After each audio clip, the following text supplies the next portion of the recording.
दोस्तों, अमेरिकी राष्ट्रपति जो बाइडेन अभी जॉर्डन के हमलों से उबरा नहीं था कि खबर सामने आ जाती है कि अमेरिकी युद्धपोत को यमन द्वारा उड़ा दिया गया है। जहां लुइस बी पुलर युद्धपोत जो पूरे नेटवर्क को जोड़ करके तमाम जहाज़ों से संपर्क साधता था और उसे सही ठिकाने पर पहुंचाने की या सही ठिकाने पर हमले की जानकारी देता था, अब उस जहाज़ को निशाना जो है यमन द्वारा बना लिया गया है।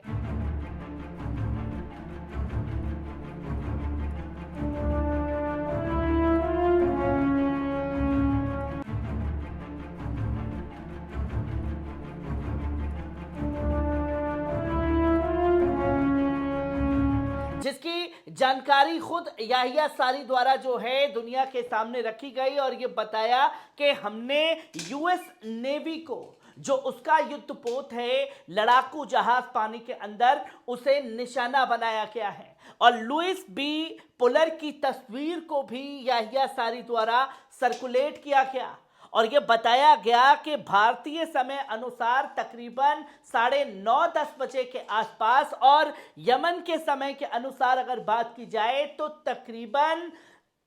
5:30 बजे के आसपास ये बड़े हमले जो हैं यमन द्वारा किए गए हैं। क्योंकि अमेरिका को अपनी ताकत पर बड़ा गुमान था। जो सुपर पावर ये बताता था कि वो सुपर पावर है, उसके आगे कोई टिक नहीं पाता। ये तिलिस्म, ये गुरूर इस जंग में अमेरिका का पूरी तरीके से चकनाचूर हो चुका है और उसे चकनाचूर काम करने का किया है यमन द्वारा, क्योंकि उसे ये लगता था कि वो हर जगह जो है हर किसी से जंग लड़ लेगा। अब अकेला अमेरिका ईरान से जंग लड़ेगा या हमास से जंग लड़ेगा या हिजबुल्लाह से जंग लड़ेगा या इराक सीरिया में इस्लामिक रेजिस्टेंस से जंग लड़ेगा, और रही बची कुची कसर तो यमन लगातार पूरी कर रहा है। और जब यमन के ऊपर आपके आग के गोले बरसते हैं तो यमन पलटवार उतनी तेजी से आपके ऊपर कर रहा है, जिसने खलबली साफ तौर पर मचा दी है कि गल्फ ऑफ अदन में बड़े जहाज को निशाना बना करके एक सटीक मैसेज दे दिया गया है कि हम पीछे हटने वाले नहीं हैं। जहां ये साफ तौर पर द इकोनॉमिस्ट जो न्यूज़ चैनल है उसने ये साफ तौर पर बताया, जो ड्रोन अटैक जॉर्डन के अंदर हुआ है जहां दर्जनों सैनिक मारे गए हैं, 30 से ज़्यादा जो हैं वो घायल हुए हैं। अब ये ड्रोन अटैक के बाद जंग के दायरे जो हैं वो बढ़ेंगे और ये जंग जो है लेबनान से लेकर यमन तक फैलेगी और हर कोई देश जो है इस जंग की चपेट में आएगा, क्योंकि पहली मर्तबा इराक सीरिया से हट करके ये ड्रोन अटैक जो है जॉर्डन के अंदर होता है। और अमेरिकी मिलिट्री बेस कुवैत के अंदर भी मौजूद है, कतर के अंदर भी मौजूद है, सऊदी में भी मौजूद है और तो और ओमान में भी मौजूद है।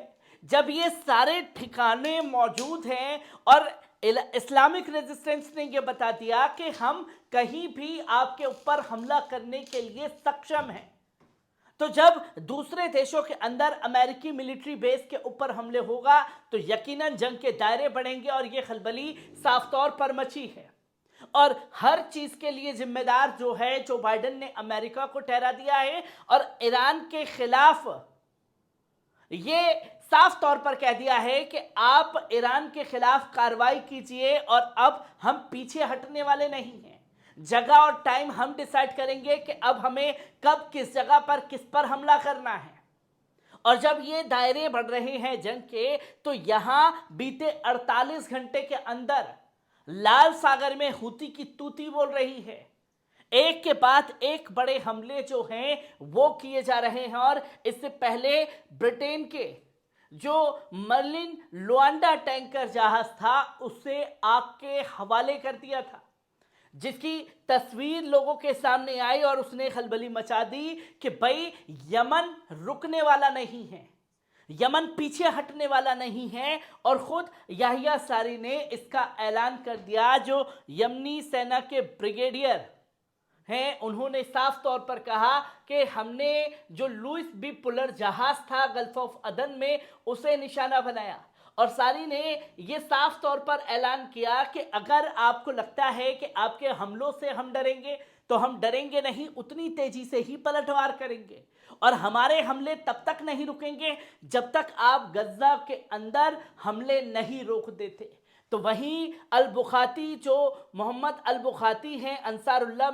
ग्रुप के मेंबर, पॉलिटिकल ब्यूरो चीफ हैं, उन्होंने भी ये साफ तौर पर कंफर्म किया है कि अमेरिका ब्रिटेन को अगर ये लगता है कि वो ऐसे हमले करके हमें रोक पाएंगे, वो प्रवोक कर रहे हैं हमें, और हमारे जो यमन के लोग हैं वो हर कोई ब्रिटेन, अमेरिका, इजराइल के खिलाफ इस कदर गुस्से में हैं कि हमें लोग जो हैं ये कहते हैं कि हम तैयार हैं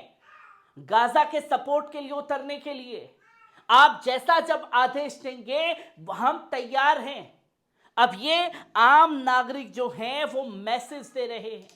और अंसारुल्लाह ग्रुप की ताकत अपने आप में ही दुनिया के सामने है, जहां बड़े बड़े धुरंधर भी घुटने टेक चुके हैं। और घुटने टेकने का काम ब्रिटिश द्वारा भी किया गया है, जहां ब्रिटिश द्वारा यह साफ तौर पर मैसेज जारी किया गया कि हमारे पास ऐसे कोई जंगी हथियार नहीं है जो हम किसी भूमि पर घुस करके हमला कर सकें, और ना ही हम ऐसा कोई कदम उठा पाएंगे, क्योंकि हम ये जंग के दायरा नहीं चाहते। हम जिस तरीके से चाह रहे हैं हम वैसे ही अमेरिका का इस जंग में साथ देंगे, पर ज़मीन पर उतर करके कोई बड़ा हमला नहीं करेंगे, क्योंकि हमारे पास इतने मजबूत हथियार नहीं है। और ये कौन से देश का नेवी कह रहा है? वो ब्रिटिश नेवी साफ तौर पर यमन के सामने ऐलान कर रही है कि हमें ताकत नहीं बची है। और यही हमले जो हैं यमन की सबसे बड़ी ताकत है कि बड़े बड़े सूरमा जो बन करके जंग में उतरे थे उनको भी मिट्टी में मिलाने का काम किया, जिसका रिजल्ट खुद ब्रिटिश ने देख लिया। और अमेरिकी अधिकारी पहले ही कह चुके हैं कि हमने कई ठिकानों पर हमले किए, पर हमें आज तक जो है एक सटीक हमला नहीं कर पाए जहां अंसारुल्लाह के या यमनी सेना के हथियार रखे हुए हैं। और अपना फेलियर खुद ही दुनिया के सामने जो है अमेरिकी अधिकारी रख रहे हैं। पर दिमाग में एक सनक सवार है कि हाँ, हमें हमला करना है, हम सबको सबक सिखाएंगे, और उसका नतीजा ये है कि उतनी ही तेजी से पलटवार भी हो रहा है। हर एक खबर को आपसे रूबरू कराता रहूंगा। दीजिए इजाजत, शुक्रिया।